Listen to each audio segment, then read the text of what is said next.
क्या आपको अपने जाति पे कितना घमंड है?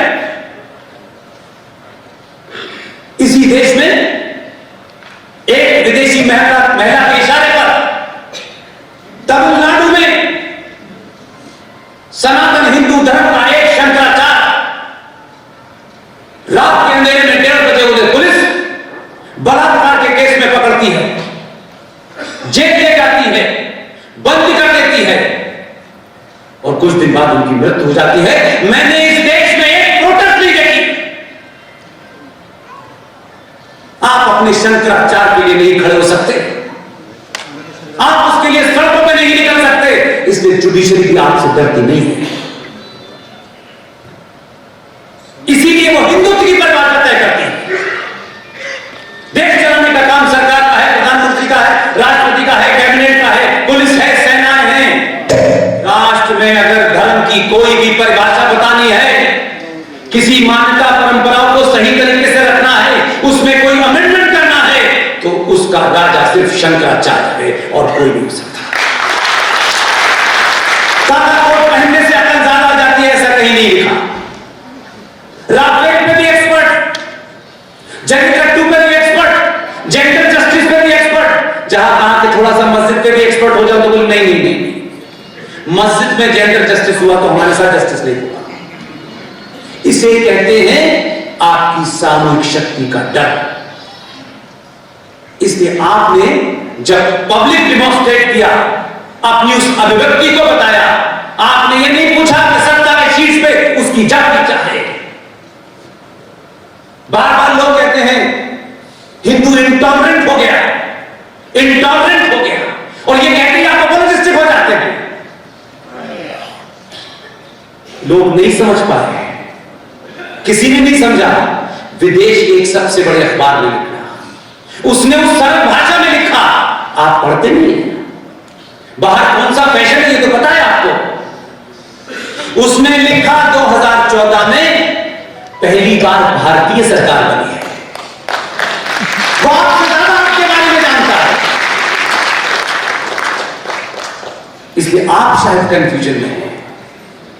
वो ऐसा था, वैसा था, ये था, वो था, और यही दबाव, ये सिलसिला इस देश में चल पड़ा है। जो भी ताकतें वो कितनी मजबूत हैं मैं नहीं जानता, लेकिन फिर भी उनकी गिनती 2, 3, 4 करोड़ होगी, 100 करोड़ नहीं है। जी.डी. बख्शी साहब ने यहां शंख के साथ जितने मिसाइल और बम दागे हैं, ये कोई आसान काम नहीं है। इस उम्र में लोग इस वक्त तक सो चुके होते हैं। अगर ये सब लोग यहां पहुंचे हैं और इन्होंने मुझे बिगाड़ा है, तो हजारों को बिगाड़ने की जिम्मेदारी मेरी है।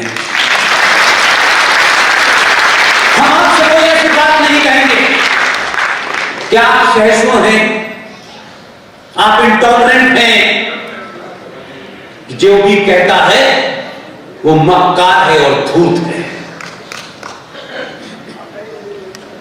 हम टॉलरेंट और इंटॉलरेंट में कंफ्यूजन कर रहे हैं। देश का प्रधानमंत्री कहता है कि हमें गंदगी के प्रति इंटॉलरेंट रहना है। इसमें क्या कोई बात नहीं? क्या पूरा घर अपने घर में बनाते हैं? क्या घर में गंदगी में रहते हैं?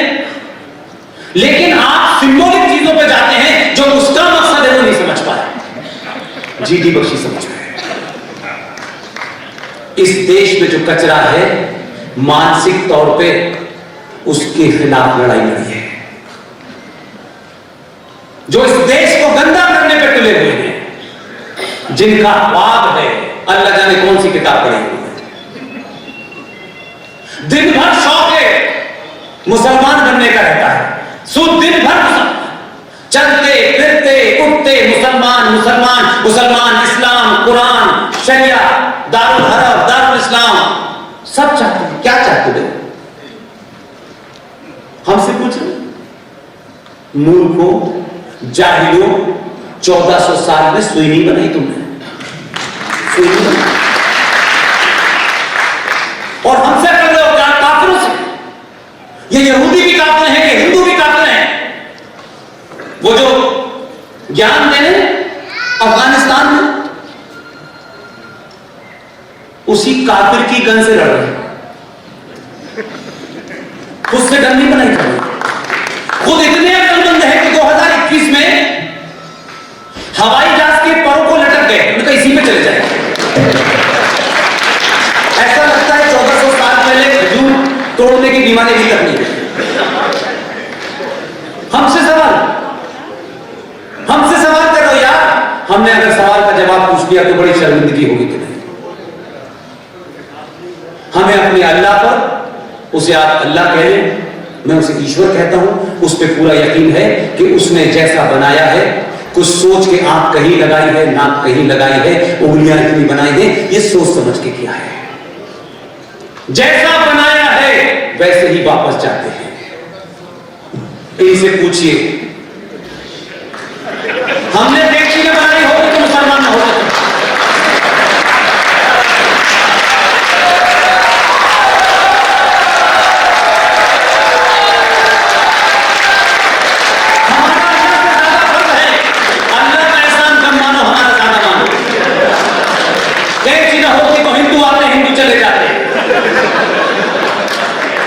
हमें मार रहे, हमें तलवार से डरा रहे।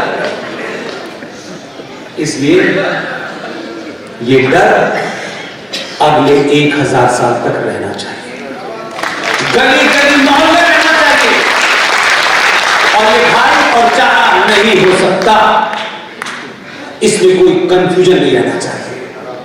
इंडिविजुअल लेवल पे आपकी किसी की दोस्ती हो सकती है, वो एक अलग इशू है, लेकिन राष्ट्र के आड़े में दोस्ती आएगी तो वो कल नहीं अभी होगा।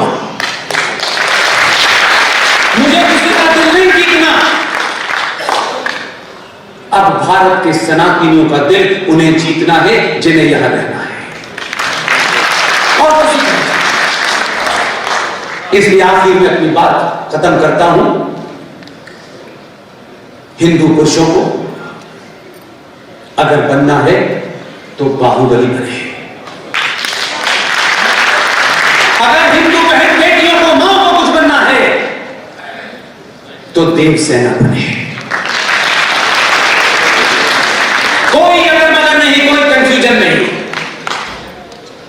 यह 1970 के दशक की फिल्म नहीं है, यह 2020 के दशक की फिल्म है।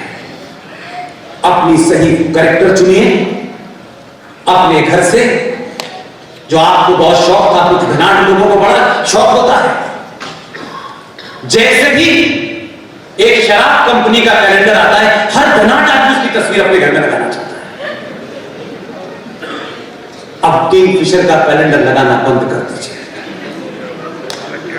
इस देश में वो कैलेंडर कुछ पागलों ने, कुछ दीवानों ने अपना घर बेच के छापा है। भारत की पार्लियामेंट में 1957 के अंदर जब भारत का फूल कैसा हो, पेड़ कैसा हो, तिरंगा कैसा हो, जानवर क्या हो, पक्षी क्या हो, तब ये आवाज उठी कि भारत का कैलेंडर क्या हो।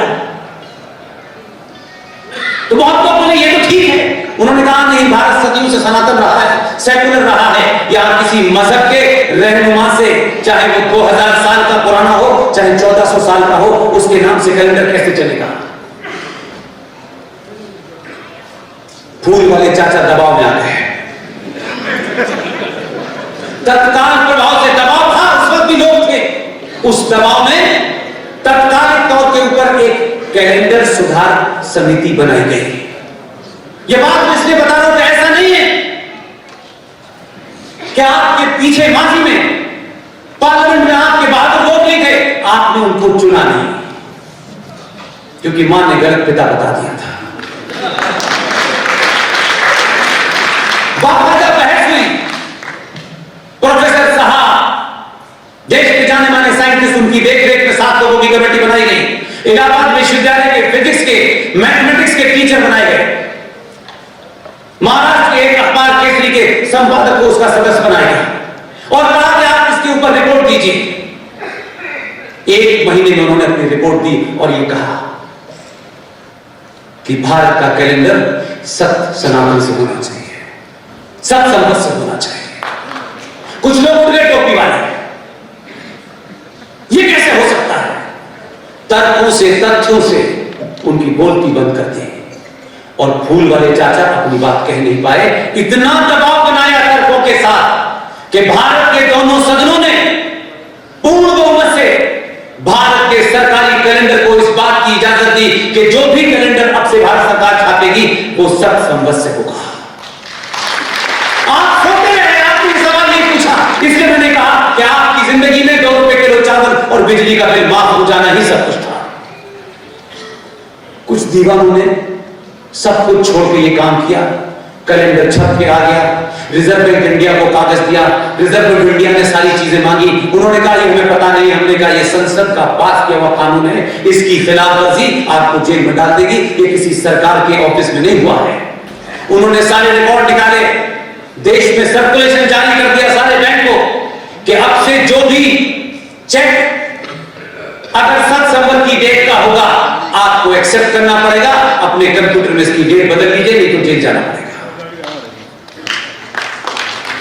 लेकिन आप कहते हैं कि कहने से क्या होता है। मैं बताता हूं कहने से क्या होता है। सरकार कब मानेगी नहीं मानेगी मुझे नहीं पता। मैं इस इंतजार नहीं करता कि ये बात है तो सरकार कब मानेगी, इसके लिए धरना देकर आपने काम कर दिया। तथ्यों पे आप बात कर रहे हैं, आपका अपना कोई निजी उसमें स्वार्थ नहीं है, तो आप एक काम तो कर सकते हैं कि 2020 में जो संचार क्रांति है इसका फायदा उठाएं। अपनी बात को चौड़ाई चौड़ाई गली गली जोर से बोले, तथ्यों के साथ बोले, शालीन भाषा में बोले। बोलना शुरू किया, करते रहे करते रहे। इस बोलने का फर्क आपको इसलिए बताता हूं कि अगर आप 100 करोड़ लोग भी हैं तो एक बार 100 करोड़ लोग मिलके एक बार तय कर लें कि या तो शाम के 10 बजे या शाम के सुबह के 10 बजे या शाम के 10 बजे लता मंगेशकर की आवाज में वीर रस में जो वंदे मातरम गाया गया है, अब उसका एक बार सार्वजनिक मंचों से उसका उद्घोष हुआ। और ये बात बोलते बोलते मुझे 4-5 साल हो गए, पूरी टीम को हो गए। आपकी आवाज सुनी जाती है अगर आपका उसमें निजी स्वार्थ नहीं है तो।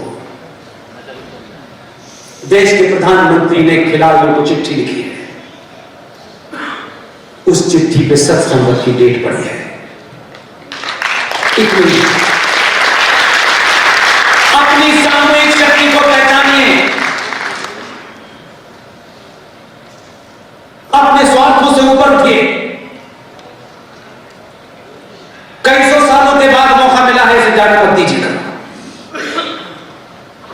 इसलिए प्लेसेस ऑफ वर्शिप एक्ट 1991 जिसकी लड़ाई विष्णु शंकर जैन लड़ रहे हैं, इन जैसे लोगों के साथ बैठ करके कुछ तथ्यों की जानकारी हुई है। मैं आप सबको एक काम देके जाता हूं, अगर आपका इस मंच में जितने लोग भी बैठे हैं अगर सबके प्रति 1% भी कोई भरोसा है तो मुझे यकीन दिलाइए कि आप इस बात को तथ्यों के साथ कम से कम 10 लोगों को बताएंगे। ये 10 लोगों को बताएंगे, आप सिर्फ इतना ही करना है। आपको समय कम है इसलिए आपको बताना है। और कहते हैं strike by iron is hot. Ram Mandir बन गया, प्लेसेस ऑफ वर्शिप एक्ट 1991 जब बन रहा था तो यह कहा गया कि 15 अगस्त 1947 को इस्लामिक जिहादी आक्रांताओं ने जो 30,000 से ज्यादा मंदिर तोड़े हैं उसमें से सिर्फ अयोध्या को निकाल देते हैं और बाकी को हम मोरेटोरियम कर देते हैं कि जो 15 अगस्त 1947 को उनका स्टेटस था वो यथास्थिति रहेगी। अब इसका बहाना लोग लेते हैं, सत्ताएं लेती होंगी।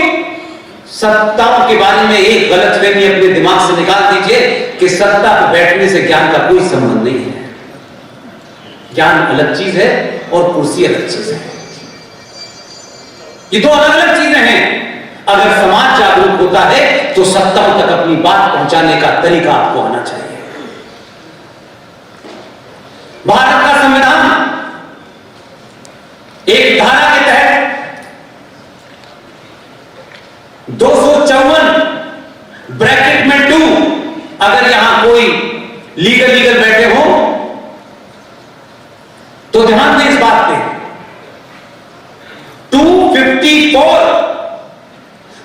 ब्रैकेट में 2 ये धारा इस बात की आपको इजाजत देती है कि अगर केंद्र ने कोई ऐसी चीज पास कर दी है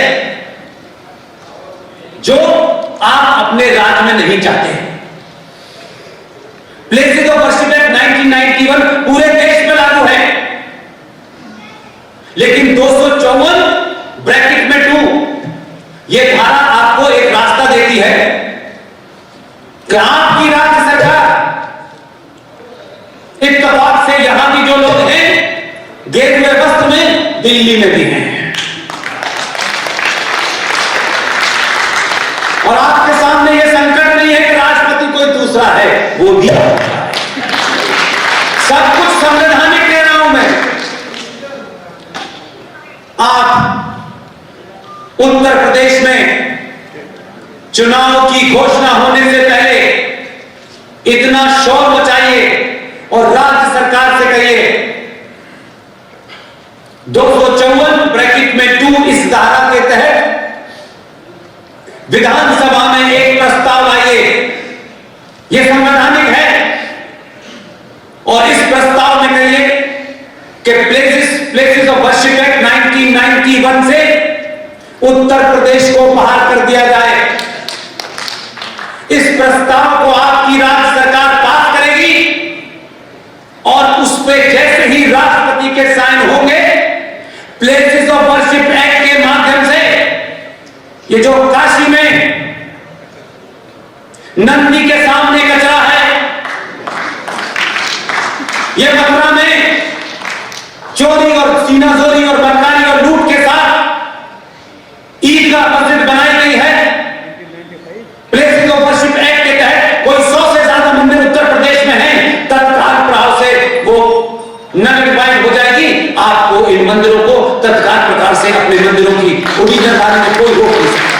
सरकार के पास यह रास्ता नहीं होगा कि ये प्लेसेस ऑफ वर्शिप एक्ट 1991 में बना था, हम कुछ नहीं कर सकते। अगर सरकार का कानून मंत्री नहीं बता पा रहा है तो विष्णु शंकर से पूछिए। ये रास्ते से बात खत्म हो जाएगी, ये लंबा झगड़ा न चलाएं और ये एग्रीमेंट न करें। ये एग्रीमेंट करने की बीमारी छोड़ दें। 24 कैरेट का इसमें कोई समझौता नहीं होगा और इस पूरे काशी के हिस्से में वो जो कचरा है वो दोबारा नजर नहीं आना चाहिए। इसलिए सरकारों की तो समझ में आती है, हमारे यहां तो कोर्ट भी अब सेकुलर हो गई है। आप अयोध्या में एक फैसला देते हैं, ये देते हैं कि ये जगह एक इस्लामिक आतंकवादी ने, एक आक्रामता ने तोड़ी और यहां एक मस्जिद बना दी।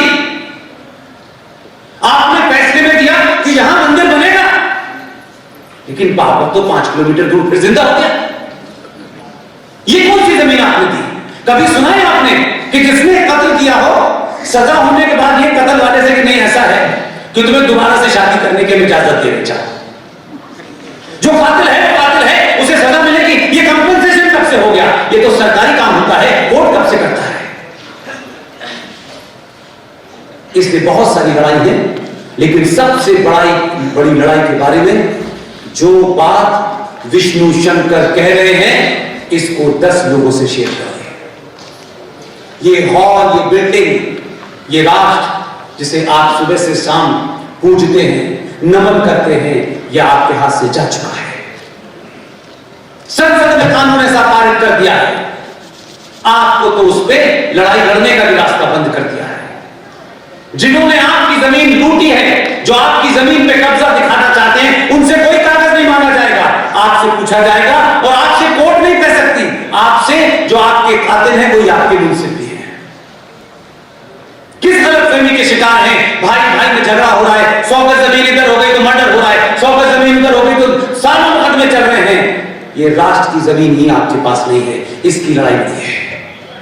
इसलिए जीडी बख्शी साहब ने दोबारा से शंख इसलिए नहीं बजाया था कि यादव साहब के हमें रेस्पिरेटरी सिस्टम चेक करना था कि 3.25 मिनट तक वो कैसे बजाते हैं।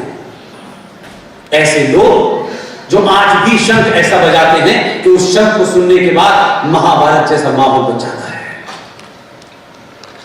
ऐसे लोग, यादव जी जैसे लोग, इनसे मिलिए, इनको जानिए, ये ताकतवर रहे और जब ये बुजुर्ग होने लगे तो ऐसे हजारों शंख बजाने वाले पैदा करके जाए। इसकी चिंता समाज को होनी चाहिए। सरकार इनको तनख्वाह देती है, नहीं देती है, इनका खर्चा चलता है, ये किसी सरकार का काम नहीं है, ये समाज का काम है। इनके बारे में पता करें, कौन है, कहां रहते हैं, क्या करते हैं, कैसे जीवन चलाते हैं, क्या ये 10 बच्चों को ट्रेनिंग दे सकते हैं, उसमें क्या खर्चा आ सकता है, ये समाज जिम्मेदारी है। और ये जो पुलिस खड़ी हुई है, ये पुलिस, इसके बारे में भी विचार करें। ये किसी न किसी के भाई हैं, किसी न किसी के बाप हैं, किसी न किसी के पति हैं। जो इस देश में हो रहा है, जो गली गली हो रहा है, जो कश्मीर में हो रहा है, जो केरल में हो रहा है, जो बंगाल में हो रहा है, सनातनी और जिहादियों के बीच में एक ही दीवार है जो ये वर्दी पहने हुए हैं। जो मोदी के पत्थर को आज तक मारना चाहते हैं, ये दीवार बनकर उसको रोक रहे हैं। आपकी जिम्मेदारी है। सरकार ने इनकी तनख्वाह कितनी बढ़ाई, सरकार ने इन्हें क्या दिया, ये सरकार को छोड़ दीजिए।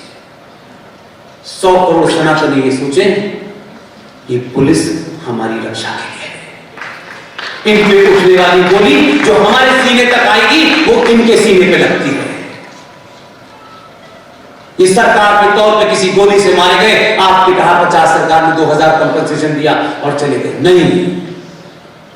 इस समाज की जिम्मेदारी है कि वर्दी के अंदर जो सनातनी है वो मजबूत दिखे।